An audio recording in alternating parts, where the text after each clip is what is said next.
Ladies and gentlemen, good morning out there. Good morning. It is another blessed day out here, and I believe it's Wednesday. Man, time is flying by, guys. Guys, if you are not flooding your body with the right nutrients, the right vitamins, minerals, you will not last. Whether that's in bed, whether that's putting in a 10 to 12-hour days. Those of you who know or are in the trades, you know about those long 10, 12-hour days. Guys, you will not last if you are not flooding your body with the right nutrients, vitamins, and minerals, guys. And juicing is the absolute most quickest way that it gets absorbed into your bloodstream. And man, I swear, if you just do this religiously and you stick to it, man, the amount of energy. And you know, it's funny because the amount of energy that you guys think you have is good energy.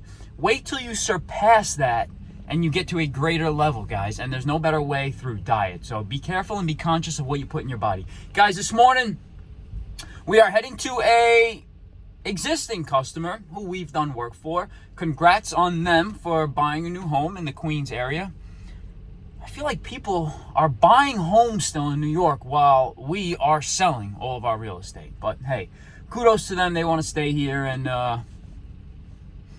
they want to indulge or in this society out here. But it's not for me. So we're going to a returning customer's house who just bought a single family attached home in the Queens area, the town of Sunnyside, not far from where I grew up. And they got a ton of issues. They got a Walmaclean gas-fired steam atmospheric boiler that is clearly oversized for the home. They have some radiators that were missing from the previous owner, but they're requiring or insisting to have a automatic water feeder installed on this steam boiler. Now, am I a fan of automatic water feeders? Yes, why not? I mean, it is what it is. The customer wants what they want. I'll put in whatever they want, but I will make them aware that do not let this installation of an automatic water feeder make you lazy or make you think that you do not have to go down and check your boiler to fill it up with water anymore. Because when you do get lazy and you do have that mindset in the back of your mind that, oh, you know, there's no need to go downstairs no more. I don't need to fill it up. That is a bunch of bullshit because pipes still do break. They break after hours. They break on weekends. They break on holidays. So, guys, be mindful of going down and checking every day, every other day if you can, to see if you see anything abnormal or out of place in your boiler room, guys. So, today we're going to be bringing out the torch. I think you guys are going to be excited for this one because we just want to freshen up our sweating skills. And that's what we decided to do today. So, they do have a couple leaks on some of their radiators. The gentleman is constantly filling up his steam boiler every other 2 to 3 days, which isn't good. But they just closed on the house last week, so they haven't been filling it up constantly throughout the whole season. So we got some radiator air valves to change, and we're going to be installing a VXT 24-volt automatic water feeder. So I'm going to show you how to plumb it in with a necessary bypass valve, which isn't, I don't say it's necessary, it's not necessary, but if the VXT 24-volt feeder breaks, then you have no means of filling it up with water. So guys, I see people installing without a bypass. We're going to put a bypass on it today, and I'm going to show you how to wire it, and we're going to test it, guys. We're going to do a complete overhaul on this boiler, check all the controls, make sure they're working, and give this customer peace of mind. So let's go over there, and I'm going to show you how it gets done. Here we go. You see, this is the fuckery that you see in New York. Somebody please tell me why there's a wheelbarrow on the top of this signage, on top of this commercial vehicle building right here. What the if that falls and smashes somebody in the head, somebody's gonna lose their life. Why is there a wheelbarrow on top of this signage, on top of this building? Insane. I kid you not.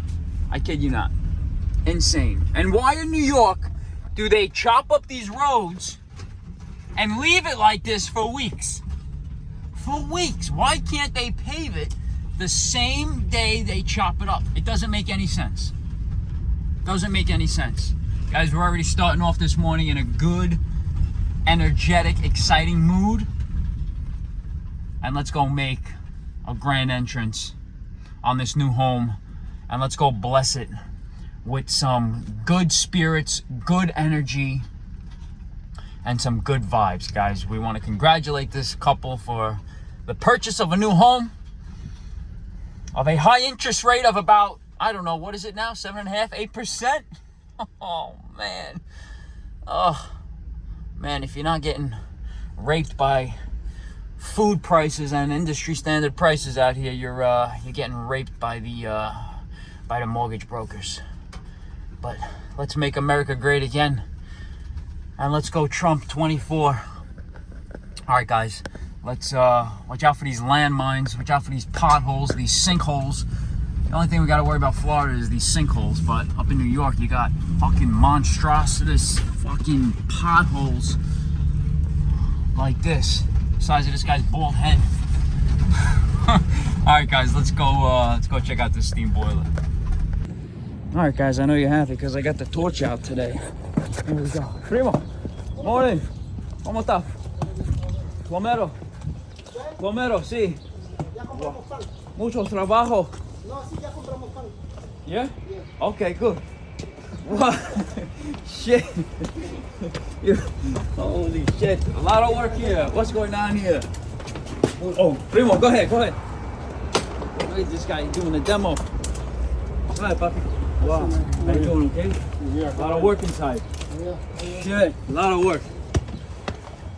A lot of work, a lot of money. No money, no honey. Oh my God. Wow. This place was a mess last week. They had the old cast iron tub right here. This is the new kitchen here. That's the old doorbell. That's the existing thermostat. Kitchen. Let me show you the boiler room. Refrigerator going there. Big shout out to my good friend and subscriber for yeah, go ahead. You're gonna go to the boiler, right? Yeah, boiler room and upstairs. Are you gonna do the shower body? No shower body today. No. But you gonna do it or not? I think so. Yeah, I think so. They buy it yet or no? They're not buying it. I got it. You got it. Yeah. I'm gonna call Chris and see what he wanna do. Okay. I'm gonna go basement first. All right, cool. Okay? Alright. Your name is? Mike. You? Roger. Roger, nice to meet you, okay? Okay. Before you go, you give me your card, okay? Of course, yeah, absolutely. Alright, Roger. Big shout out to my buddy Daniel, who recently just showed me he put a hammer rester on his ice maker line going to his fridge. Pretty nice. Big thumbs up to you. Alright, let's go downstairs. Let me show you that boiler. Let's go down into the dungeon where nobody wants to go. Where they keep me for more than half of my days out here in the basement. Are there windows down here? Yes. And there's a means of egress, which is good. Let's go down here. Here we go. Okay. All right, here we are, guys. We are working on a Wal McLean EG40, looks like. EG40. Clearly oversized for this thing, but it is what it is. This is what they used to put in this neighborhood back in the back in the day. This boiler is 27 years old, and Wal McLean was the choice of boiler that was chosen for this area of Sunnyside, Woodside, Maspeth, Middle Village. A lot of Wal McLeans in the area. As far as the near boiler piping, I don't see anything wrong with it. It looks good.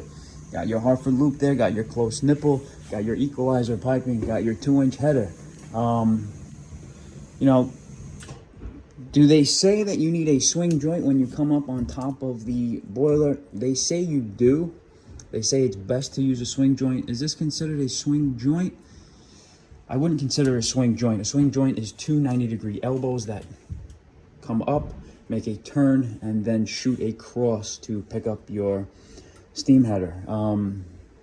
You know, I see a lot of guys not use a swing joint, but the purpose of a swing joint 2-elbow break here this way is to not put a lot of stress on the cast iron blocks or the sections. when this header cools down and then heats up, it expands and contracts and can put stress on the cast iron sections that go this way and potentially separate them. That is why we do not use copper as a means of piping on a steam header, because hence the solder joint cannot hold the expanding and contraction of the piping.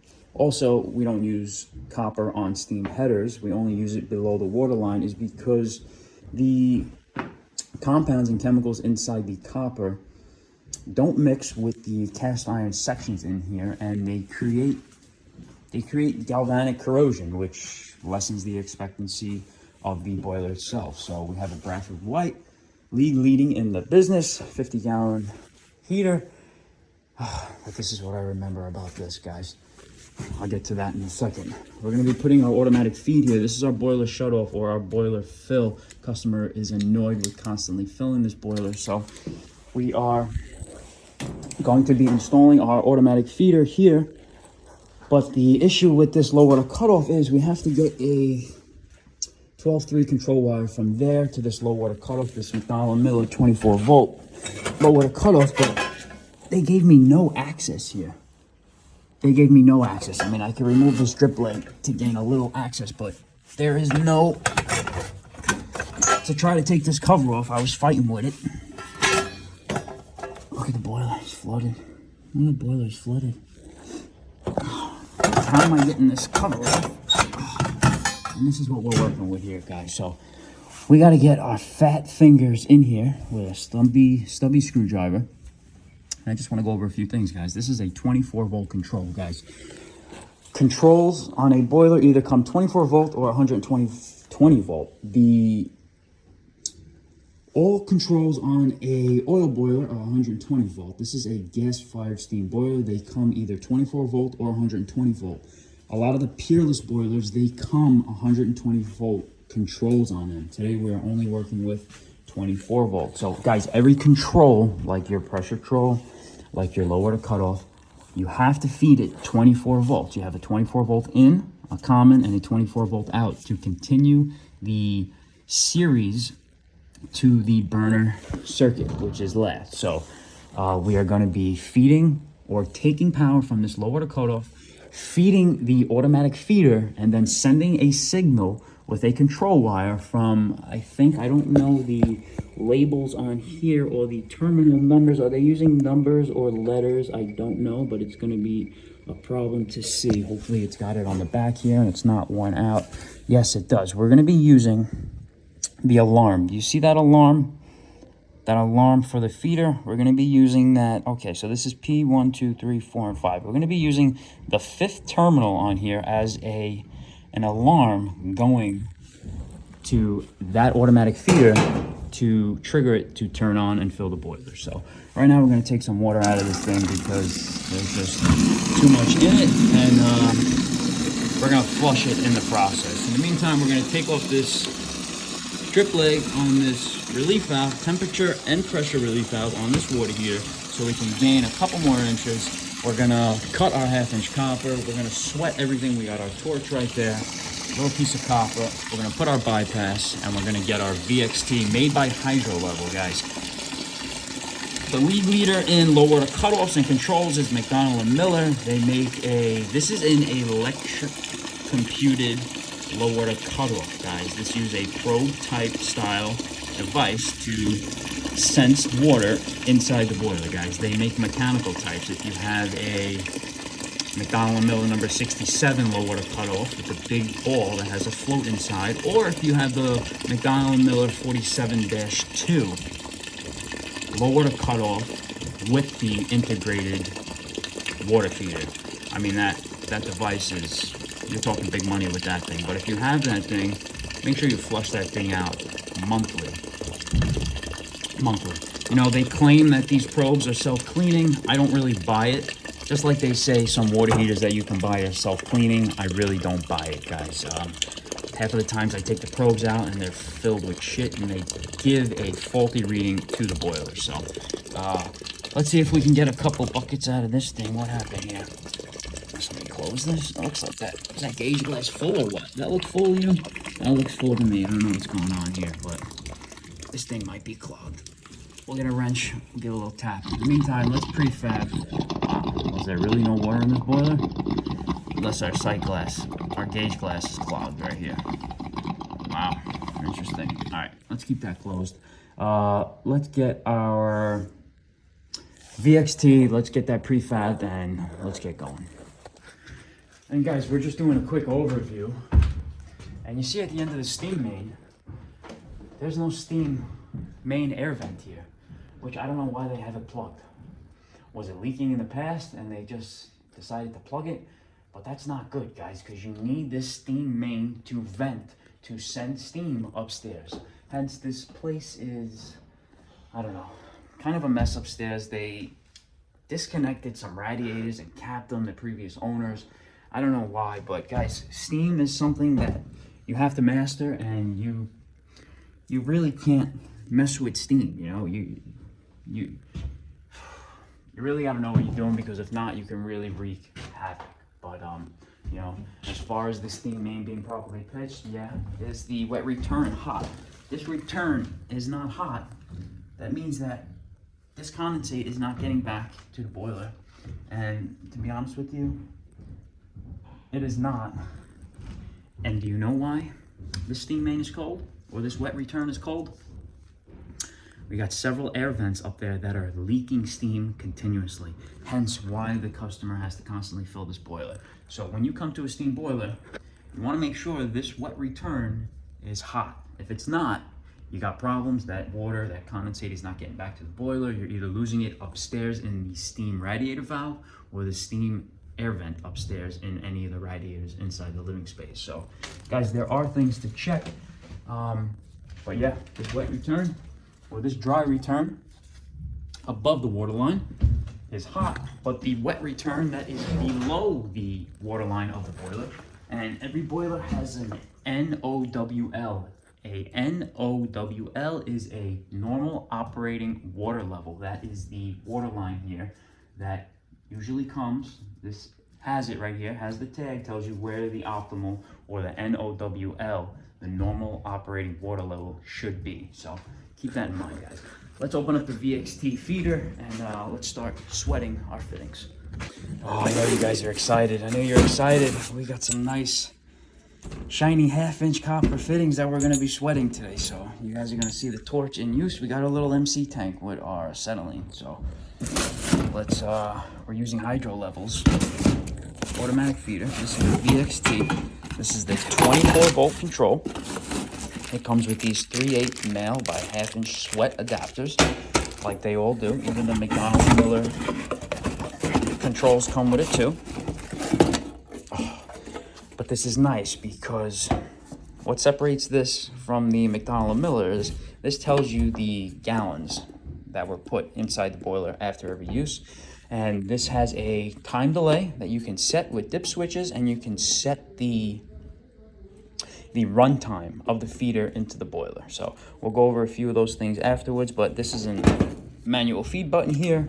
This is a strainer here that can get pulled and cleaned if ever this, you know, bounds up and malfunctions. There is also a washer in here that can get calcified and get stuck. So if your feeder is not working anymore, there are tips and tricks to go through and procedures that you can clean the solenoid inside here. So let's open up the cover and let's make a cut. We're going to get our 1/2-inch T here. We're gonna put our T here. We're gonna put a bypass right here, and we're gonna come out with our feeder.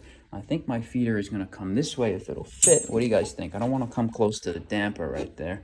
I think we're gonna, wow, if we can squeeze it just like that, how cool would that be, man?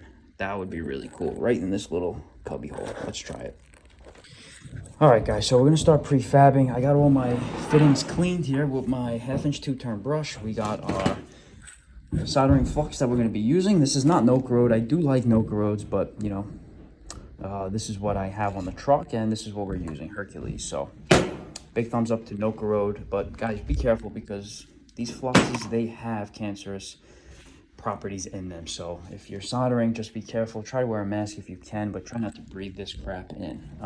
So guys, going over to the VXT feeder, here is the feeder. Really nice looking, guys. It is programmable, but taking the cover off, these are the internals of the feeder, guys. You have 3 terminals here. You have a hot, a neutral, and a alarm, guys. So on the right side of here, these are your dip switches. These are your time delays that you can set. And here is your fill time, guys. Now, setting the time delay of when you want the feeder to turn on to fill this boiler with water, you have to give it time for all the condensate to come from this steam return on this far end of this main and this main's return, which is right here. You have to give it time to settle. There is a lot of mud and debris inside this wet return, and if you don't give this time delay enough time to wait for that to settle, the condensate doesn't have time to come back to read the level of the water inside the boiler and then potentially overfill the boiler with the fill on it. So you have to set the time delay right. Here's your manual feed button of these spade connectors, and here is your 24-volt solenoid that gets powered. This is what opens and closes to fill water through this Y strainer. So let's get our Milwaukee tubing cutter. Let's make a cut. Make sure you have the water off right here. We're gonna make a cut right here.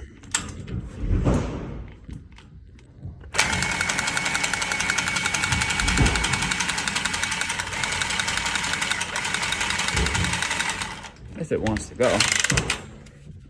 It didn't want to go there. What happened? There we go. Okay. Technology. Sometimes I love it, sometimes I hate it. Let's make another cut so we can remove this piece.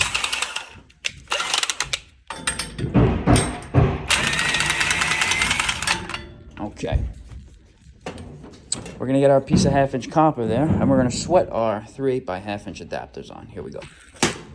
All right, so guys, we're using a silver safe solder here. This is a lead-free solder here. It is a 95.5. It's part silver, part tin, part antimony. So we're not using a 50-50. 50-50 we could use, which is half lead, but you know, that is only for non-potable instances. This is a non-potable instance because there is a backflow preventer up there. So we're just going with a 95.5, which is more than okay for this instance. So we got our adapters here on our piece of 1/2-inch copper. We're gonna sweat this, and don't mind the noise because fire in the hole.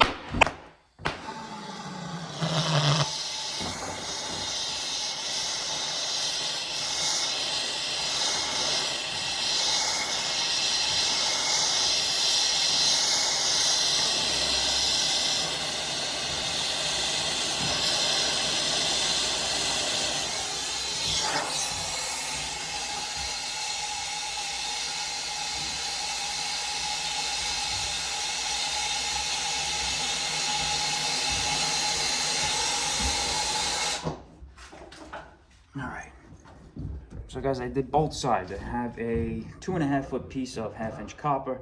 I got both adapters on either end, and we just sweated both of these adapters. Let them cool naturally. We'll spray them down, and then wrap them with some Blue Monster, and then we'll make them up into the feeder. All right, so guys, this is what I got so far. There is 1,000 ways to skin a cat, and there's 1,000 ways to have sex, guys. So you can do it. You can do it any which way you prefer to do it. This is how I like to do it. I like to keep it nice and tight and clean, and you know, the amount of turns is inevitable because this feeder, obviously every feeder, there's a directional flow on this thing. So the directional flow, it would have been better if the directional flow was going this way, but I'd have to come around, go this way. Now, where do you guys think I'm gonna put my bypass valve? I'm gonna put it right behind here, guys, right on the bull of this T. Right in behind here, you're gonna see the handle facing perpendicular, which is gonna be good. I already prefabbed my piece right here on my 1/2-inch sweat ball valve, so that's what I got so far. The water's coming in here, T's off to go to the feeder. the run of this T is going to hit the bypass valve, which is going to stay closed in the closed position. God forbid this feeder was to ever go bad, we can open up the bypass and manually feed water to this boiler. So guys, if you're sweating pipe, if you're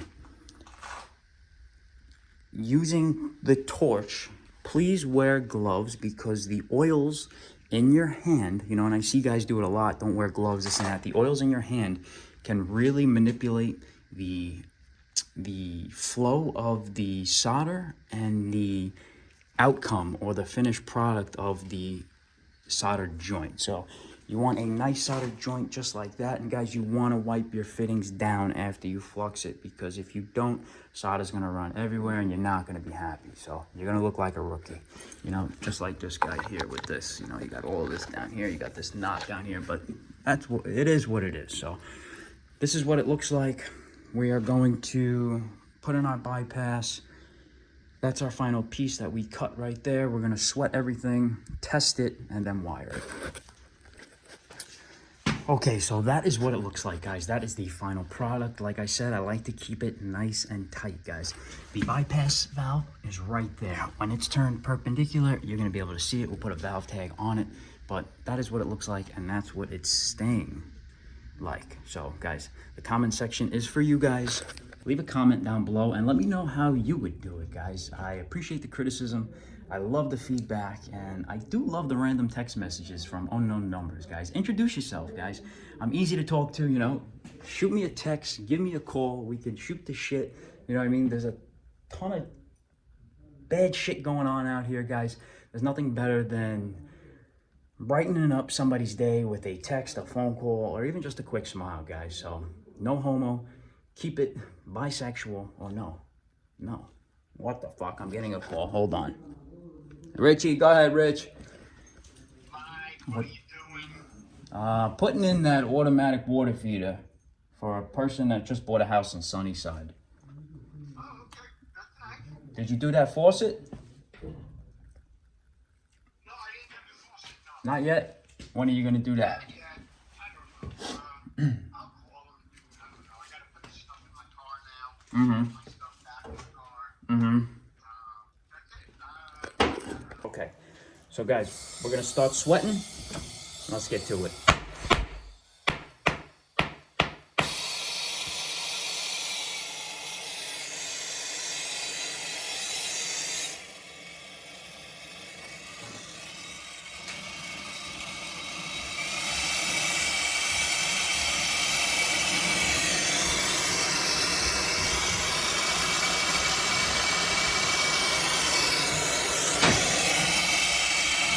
Make sure it's straight, guys. Make sure you want it the way you want it.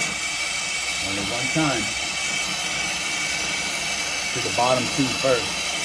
The run of the key.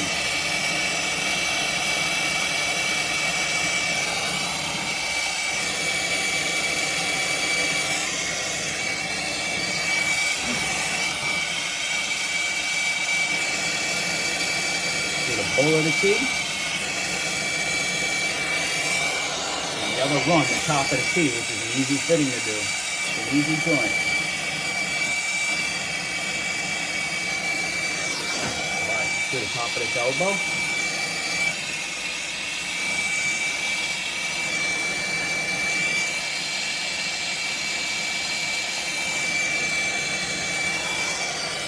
To the bottom of the elbow.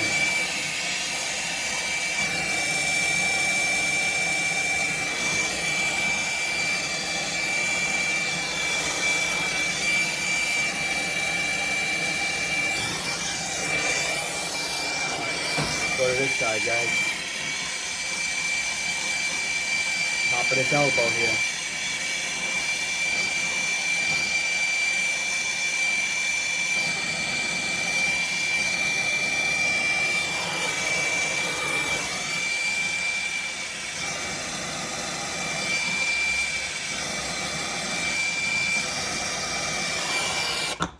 All right. We'll let that cool naturally for a few seconds. But guys, that is how you make some nice soldered joints like that. Preparation is key, guys. Preparation is key. If you can't master the prep stage, you will fail on the final product. So keep that in mind, guys. Practice makes perfect. All right, guys, and that is how you properly sweat half-inch copper fittings. Now, half-inch copper fittings are easier to sweat, but they're harder to make look nice. They're harder to make look nice. Those of you in the trades, you know what I mean, guys. But clean up your fittings. Be like Viega. Be like that big company Viega that sells those press fittings. They polish all their fittings, guys. That's what you pay for. So that's how it came out, and I think it really came out good. So let's use this half-inch knockout right here. Let's get a BX connector, some 12-3 wire, and let's run a whip from here to the low water cutoff. So let's do that. Before I got to my truck to get some wiring, let's actually test this. So let's close my bypass. Let's open my fill and test. Okay. That leak in there. Let's open up our bypass. And that's how they'll manually feed water, guys. Just like that. Just like that. Beautiful. We'll put a nice valve tag on here, and I really think it came out good. So let's get some low voltage control wiring and make sure nothing's leaking, and we're good. Okay, so guys, right now I just have some 12-3 wire with a piece of half-inch BX. I don't have any more of that MC on the truck, some of that MC cable, but we're using just some half-inch BX with some 12-3 wire. And guys, you can't mess this up. So every 24 volt control needs a source of 24 volts, guys. So on this control here, it gives you 3 terminals, guys. You have an N, a feed, and an H. N is your neutral or your common. Feed is the signal from the low water cutoff to the automatic feeder, and the H is the hot, guys. They don't give you a diagram on this, but you know, if you're in the trade, you should know, and if you're not in the trade, you're gonna know now. N is neutral, common. Feed is the signal from the low water cutoff to here, and then H is the hot, is the power source. So we're using some 12-3 wire. We're gonna use the red I like to use as our hot. That's our power. That's our power to power this up, guys. Okay, we're gonna use white as our neutral, industry standard. And we're going to use whatever other color you'd like to use for the signal. Today I'm going to use green because I'm just seeing green everywhere. I got my green Lee wire strippers, I have my green control board here, and when this job is done, I'm going to see a ton of green at the end. So let's use green for our feed. That's going to be our signal. Get my fat fingers in there. Put that in there like a gentleman. Button that up. And then I'm going to show you how to grab power from the low water cutoff, guys. You're going to notice, and if you haven't already, on every low water cutoff, you're going to have a jumper. Now that jumper solely is for power. So wherever you see a jumper, that's power. So the boiler is getting, well, the low water cutoff is getting 24 volts from the boiler to feed the low water cutoff. Then we're going to send 24 volts to the feeder, and then 24 volts goes to the burner circuit. So we got to get the feed on the low water cutoff, which is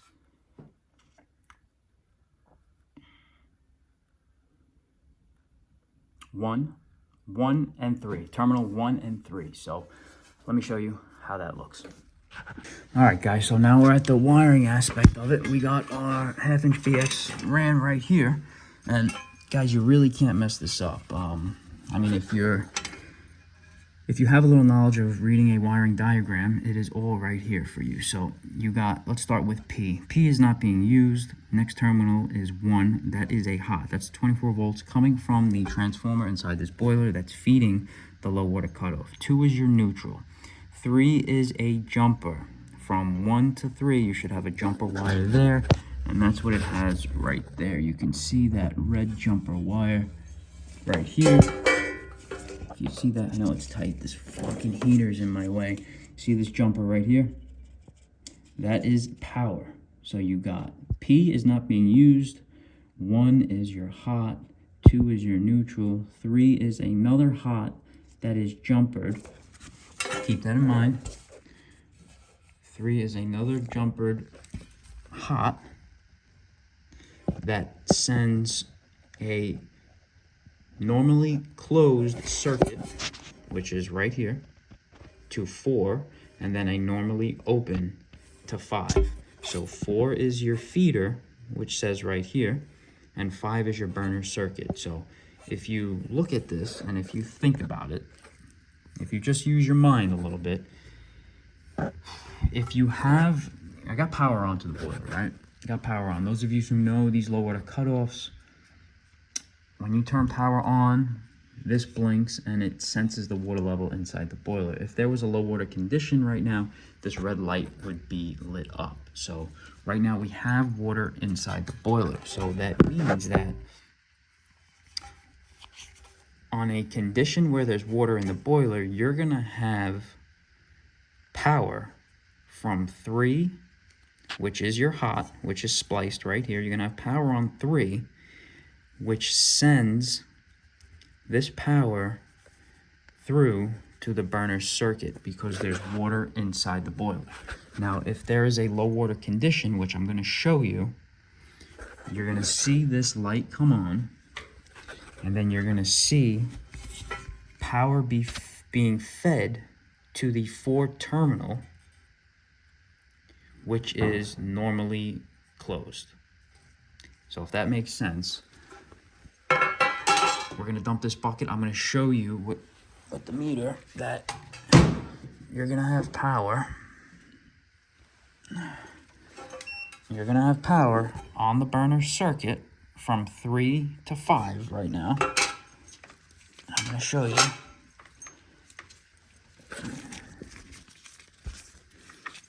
And I gotta use the back of this. So we're gonna go on our jumper, on our 3 terminal, and on our 5, and that's our burner circuit. Oh man, I can't even see. Oh, come on. You get in there, damn it. 1 second. I'm gonna show you in a low water condition, when this light comes on, how it supplies power to the 4th terminal here, which gives power to the feeder to turn on. So that is the signal. So let's wait for this red light. I just want to show you guys.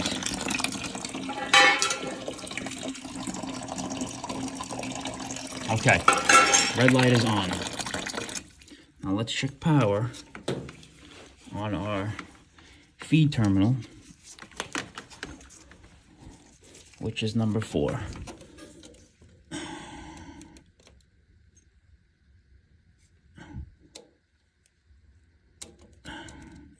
Guys, I wish I had more room for you guys, honestly, but you could see the low water condition here, and we have 28 volts on our 4 terminal here that is labeled feeder. So when this burner is off, it sends the 24 volts to the 4 terminal, which is empty. There's no wire on here. That's our signal to turn our feeder on. So right now we are going to shut power.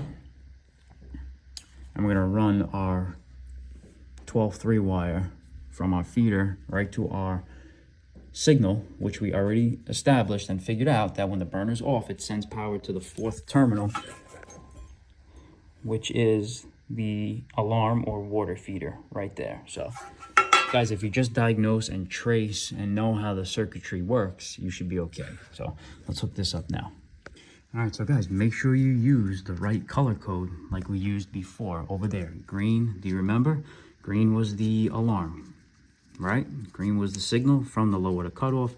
Red we're gonna use as our hot, and white is gonna be used as our neutral. So this is our 24 volt circuit that's gonna be feeding our feeder, and then the green is our alarm to turn on the feeder when there's a low water condition. So let's tie these in, and guys, there's not a lot of room here, so I am working with what I got, but I have to reach over with one arm. Make sure the power is off, guys. You don't want to trip anything. We're gonna put our power right into that one terminal. Let's see if I can do this.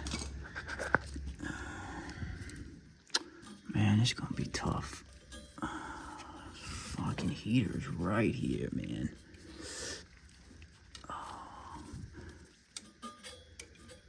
That's gonna be our power. If we can get it on in there. Okay, good. Guys, I gotta hold this and tighten this with the screwdriver.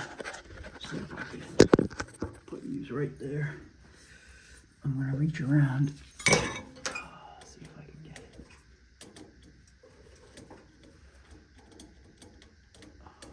I can't see anything, but I'm just going off of feel. Okay, so there's our power. Now let's open up our neutral terminal. Let's get our neutral terminal opened or loosened, which is right underneath it.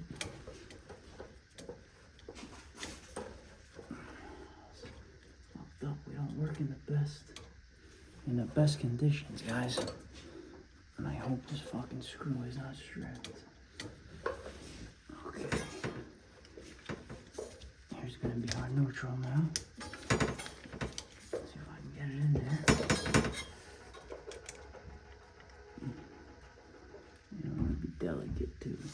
You don't want that other neutral to come out.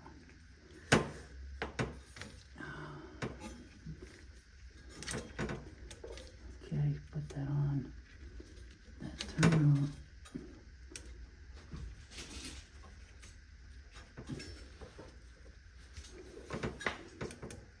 Just like that.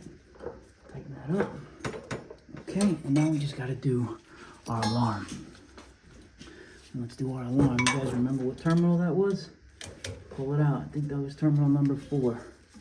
So we're gonna put our green, which we're using as our signal, right into our terminal block number 4. Okay. Okay. And just like that. Okay.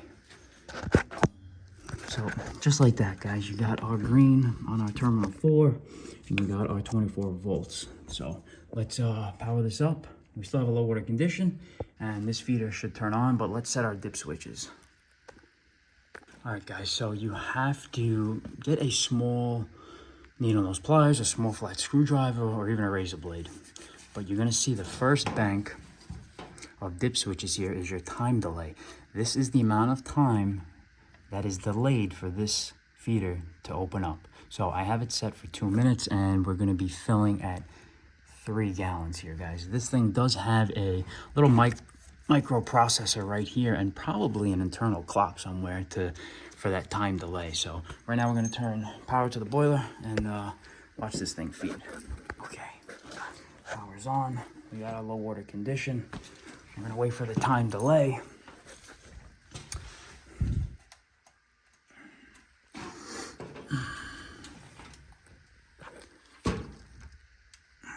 And watch this thing feed. Okay, so I didn't want to have you here for 2 full minutes, but the feeder just kicked on. The low water condition disappeared, and the burner is on. All right, guys, let's let this fill up 3 gallons that we have it set at, and let's just monitor our sight glass. Wait for that feeder to turn off. Burner is still on.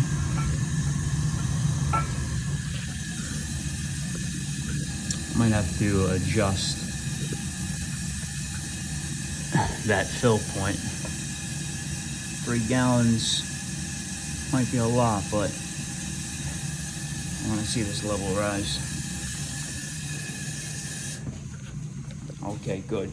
She shut off. Burner is still on.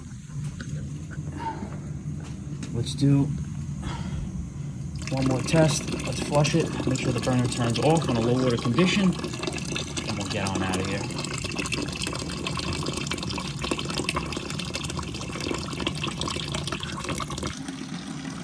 Alright guys, just waiting for this low water condition to occur. Watch that burner turn off. Start packing up and get on out of here.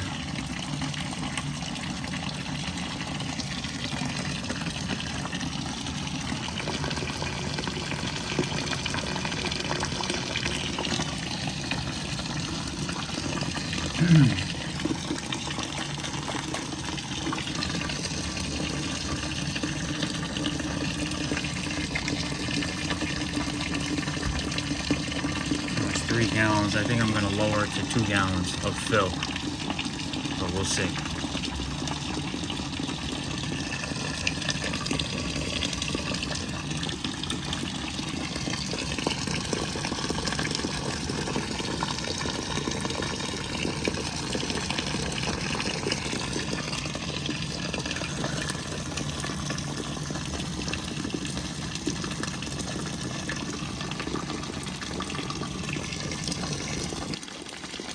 Okay, there's our low water condition. Burner is off. Feeder will turn on. Get it to the minimal NOWL, the normal operating water line. There's a 2-minute delay. This is the second cycle that we're running it through. All right, feeder's on.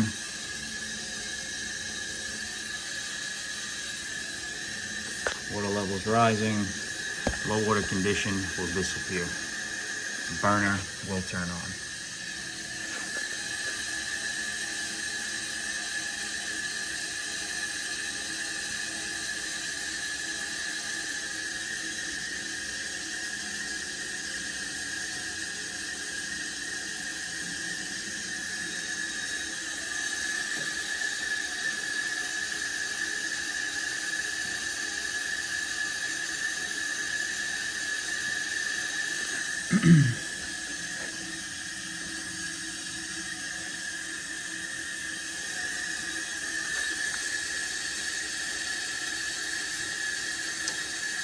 Okay, low water condition is satisfied.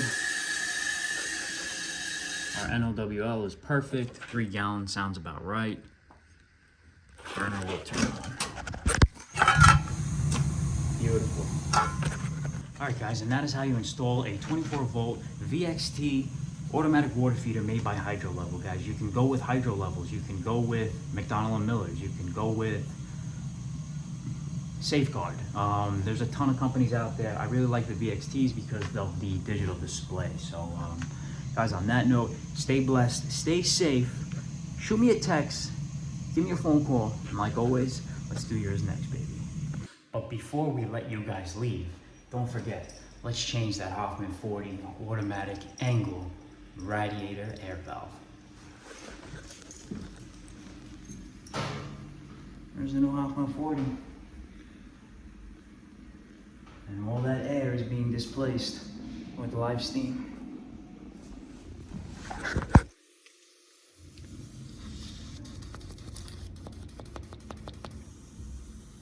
Beautiful, top of the line steam air valve, guys.